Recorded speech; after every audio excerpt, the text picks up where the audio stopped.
Hey everyone, thanks for the feedback in the first video. Hopefully my head's fully in frame in this one. Made a mistake on the last one of zooming in somehow on the video before I even started shooting record, so got my head cut off in that one, but hopefully this one's better. Anyway, in the last one I said the Ultramarine blue OnePlus was about to arrive on Wednesday.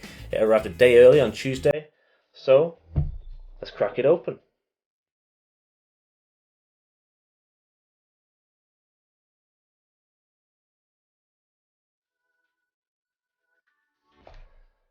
And here we have it, the Ultramarine blue. Damn, that is bright. That is bright. Bold and bright and blue. Looks good. Yeah, I like it. I like it. So we saw what was in the box last time. The charger and everything else. We'll leave that in the box for now. We'll get straight into the phone. So I've got the Glacial green here for comparison, and let's have a look at them both. So there's a clear difference. Alongside this blue, the green does actually look a little bit greener, because this blue is really bold. I don't know if you can see the difference in the light. Hopefully there's some reflections that you can see. Fingerprints held up really well on the matte finish of the green. I mean, it's a lot bolder, a lot brighter. I actually think I like it. I like it more. So here they are, the green, the green and the blue. Let me know which one you prefer in the comments below. I've actually been using the Glacial green OnePlus 8 Pro for about 4 or 5 days now as my daily driver, and I just want to share some experiences in that time. And I saw on some forums about a green tint issue with the display at very low brightness with a dark background, so I decided to do some tests myself, and I took a picture of the screen at low brightness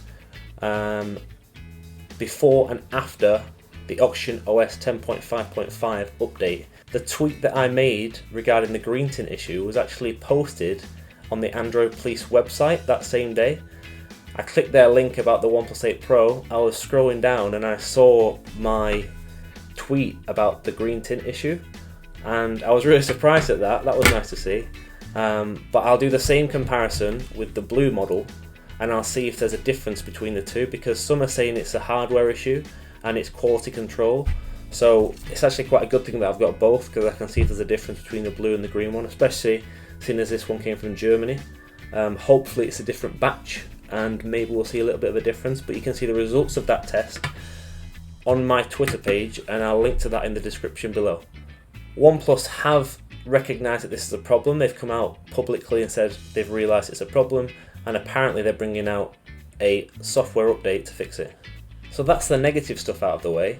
A few things I've been impressed with. To start with, the macro mode of the camera. It's really good. You can get really close to some subjects. It uses the ultra wide lens on the back. I think you can use a standard lens as well, but I've been using the ultra wide one for the macro mode, and you can get really close and see a lot of detail on the subject, so it's quite impressive really. The standard camera, great for now. Obviously we are socially isolating and we're restricted to our homes, so there's not much we can do outside with the camera. From what I've used so far, it's been really good, but I'll test it further over the coming days and coming weeks. 120 Hz on the display. I can't go back. Maybe I could go back to 90 Hz with the OnePlus 7 Pro, but I switched this display down to 60 Hz. Tried to scroll a little bit. It felt so jittery and laggy, and I popped it back up to 120 Hz. It's always been on QHD, but popped it back up to 120 Hz. It's so smooth. If you haven't experienced 120 Hz or 120 frames a second on a phone, it changes the experience of the phone in my opinion. I think that 60 Hz now feels quite slow in comparison. And finally, I don't mind the hole punch at all. Really small, has a nice little animation when you pop it open for the camera, and it gives the phone IP68 official water and dust resistance. So I actually like it compared to the pop-up, because there's less dust that gets stuck in my phone, which is a good thing. Don't forget to let me know which colour you would take if you had the choice between the green and the blue? Drop it down in the comments below. That's all for now. Thanks very much for watching. This is Fox Tech, and I'll catch you in the next one.